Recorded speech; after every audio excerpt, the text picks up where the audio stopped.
reaction to this epic Lakers 120-116 win over the Denver Nuggets in Denver. I'm gonna go with grit because the Lakers showed some true grit out there tonight, you guys. They did not give up. This one was a grinder, obviously an extremely exciting game with the two top Western Conference teams going at it. But let me know down in the comments below what your one-word reaction to this very exciting overtime victory was. Now, we of course have to talk about this game, talk about what went right, maybe what went wrong a little bit, and of course then break down the latest Laker rumors and all breaking news stories here on Lakers Report starting right now.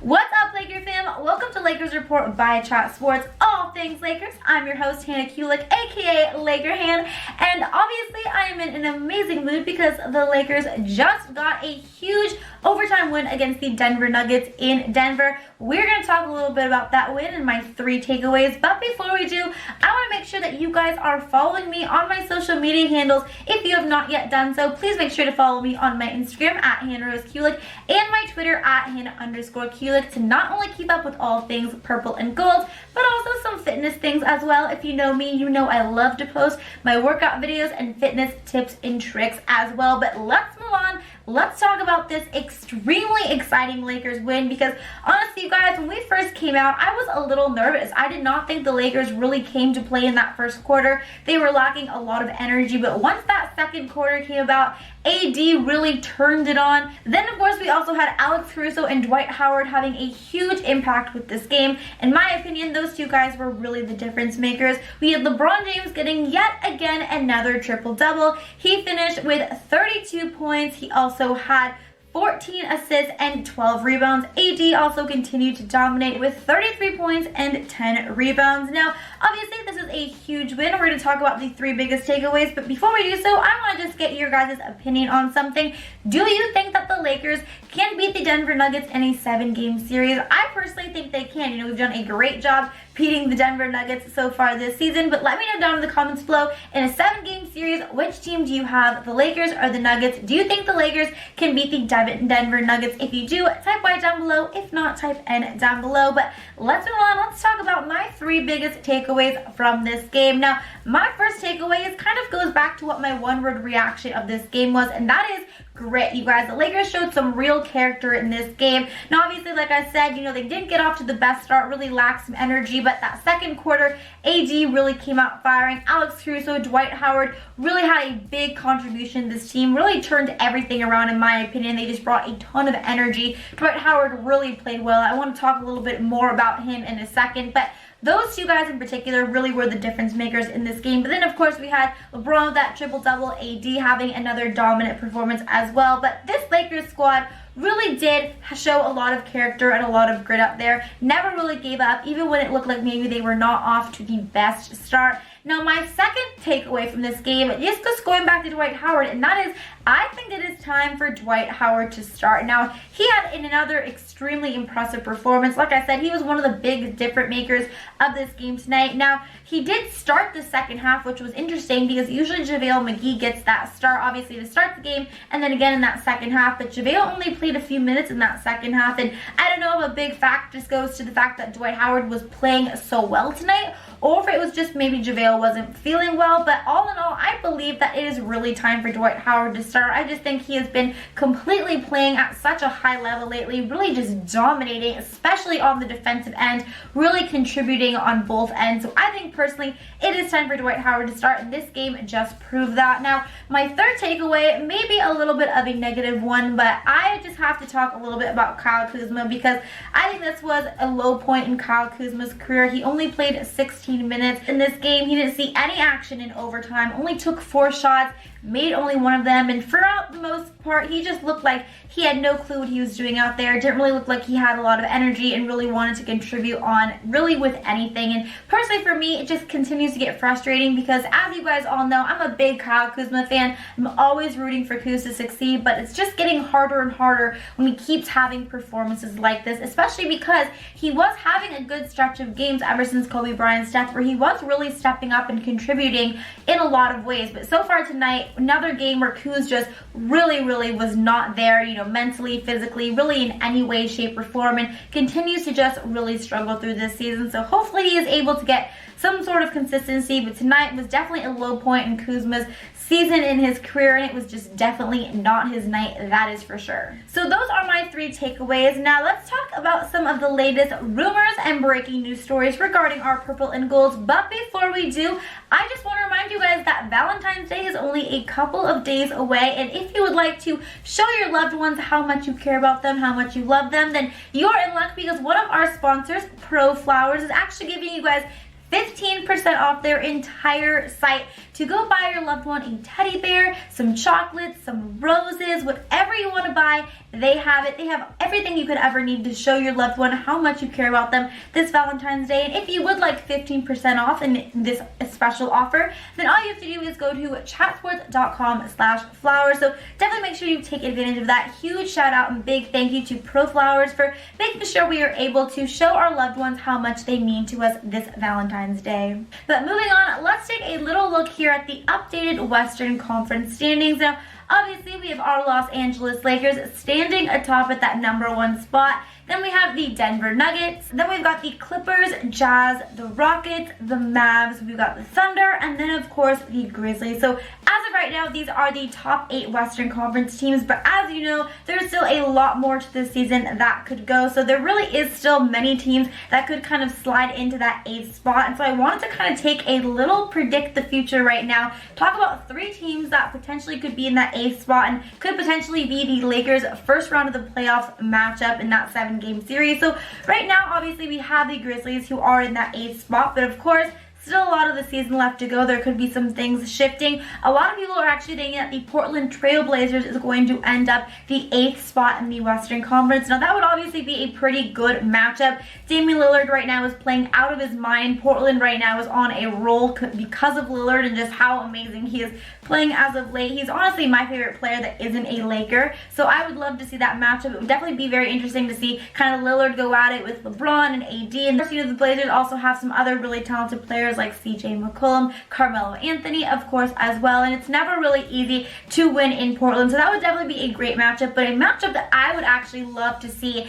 don't know if it's possible, but would be if the New Orleans Pelicans actually slid into that 8th spot and were able to kind of be that 8th team. Because then, of course, we would be able to see all of the Lakers' former players like Lonzo Ball, Brandon Ingram, Josh Hart, and then, of course, Zion Williamson, which would be a pretty nice thing. So I don't know necessarily if the Pelicans are going to be able to slide into that 8th spot. It's kind of a large stretch for them, but still, I think a lot of Laker fans would feel pretty nostalgic if we did have kind of a Pelicans versus Lakers first round in the playoffs this season. So the Pelicans would most likely be my first choice when it comes to who I would want the Lakers playing in that first round of the playoffs, but let me know down in the comments below who you guys would like to see the Lakers play in that first round. Would you like it to just be the Grizzlies, kind of be an easier win for us? Would you want to see us go head-to-head against Damian Lillard, CJ McCollum, and Carmelo Anthony with the Trailblazers? Or, of course, would you like to see us face off against a lot of our former young players in Brandon Ingram, Lonzo Ball, Josh Hart, and also Zion Williamson? Let me know down below. And I would also like to take a chance right now while I have you guys here just to remind you guys to please hit that subscribe button down below. Come and join this Lakers Report family if you have not yet done so already. We are so close to 12,500 subscribers, and if we hit this goal by Saturday, I'm going to be sending one new subscriber a Lakers t-shirt. So please do me a favor. So if you are not yet subscribed, please hit that subscribe button and come and join this Lakers Report family. But moving on, let's talk a little bit about Darren Collison, because as we all are well aware by now, he has decided that after all of this speculation of him possibly returning and coming out of retirement to join either the Clippers or the Lakers, he has announced that actually he's just going to be staying retired. Now, when I found out this news, I was extremely upset. I'm not going to lie to you guys. I really thought it was a done deal that Collison would be coming to the Lakers. I thought he would be a perfect fit for us. He was even seen just last week sitting courtside at the Lakers game with Jeannie Buss. So it was honestly a pretty big shock to me that he decided to just stay retired, especially just kind of getting all of our hopes up. Why would he even do that? I don't really know, but obviously this is kind of a big blow to the Lakers because I think they were really counting on him. Like I mentioned, he would have been the perfect fit for this Lakers squad. He could have really been that leader, kind of being that playmaker coming off the bench, helping that bench really get their offense flowing when LeBron James is sitting out on the bench. Of course, he's also a great three-point shooter. So personally for me, this is a pretty big blow. I'm pretty upset for it, but what does it mean for the Lakers moving forward? Now, who are their options that they could go and get? And are there really any options that we should even really consider? Or is this just going to be the team that we're going to ride with for the rest of the season? In my opinion, that's kind of what it's looking like. But there are a few names that have been throwing out into the mix. A couple of guys who may potentially be bought out by their teams. Now, these players are not yet quite bought out, but there are a lot of rumors and a lot of reports that they very well may be. The first one we have is Mo Harkless. Now, he was involved in that trade that got the Clippers Marcus Morris. So he was sent to the New York Knicks. And for the Clippers, you know, he actually played pretty well. He's nothing amazing, but he is a forward. It could be nice to have kind of a backup forward for the Lakers.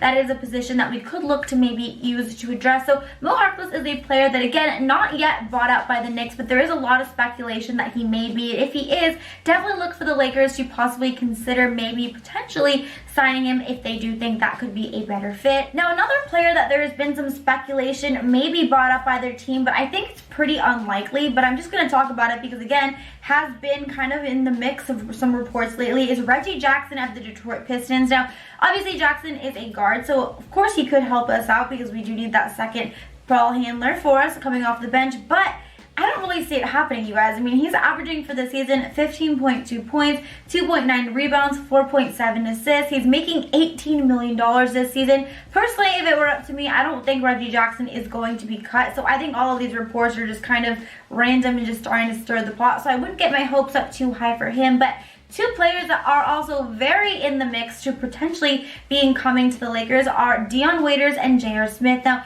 Dion Waiters was recently cut, and J.R. Smith has yet to sign with a team so far this season. Both players are actually clients of Clutch Sports, and they were actually former clients of Rob Pelinka, so they have that little tie-in there. Now, Dion Waiters was actually suspended 3 times when he was with the Miami Heat this season, so personally, I don't necessarily want to bring him on this team because, like I've been saying all season long, we have such great chemistry with this team. We are, you know, everything, all of the vibes have been so positive. I don't know if I necessarily want to bring in a guy who has been suspended 3 times just for kind of creating problems and for being a little bit of a troublemaker.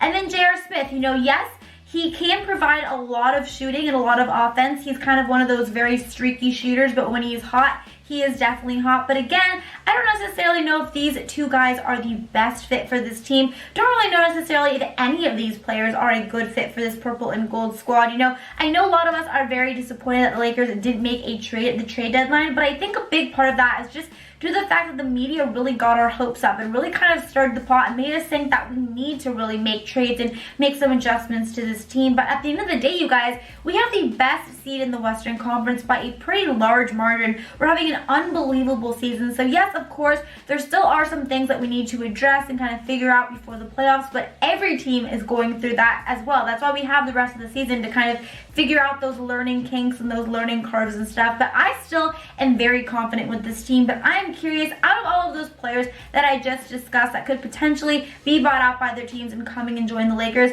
which one would you most likely want to see in the purple and gold? Now that is going to conclude today's video, but before I leave here, I do want to give you guys all a chance to win some money. So let's do another predict the score. Predict Friday night's 7:30 game, Grizzlies at Lakers, and if you get it right, if you predict the score and the team that wins, of course, then I will Venmo you $25. So go ahead and comment down below what you think the Friday night's 7:30 game, Grizzlies at Lakers, what that score is going to be. If you win, I will Venmo you some money. So that is going to be it for today's video. I also want to remind you guys, if you have not yet subscribed, please do hit that subscribe button down below. Come and join this Lakers Report family. We would love to have you. And until next time, Laker Hand is out. Bye, guys.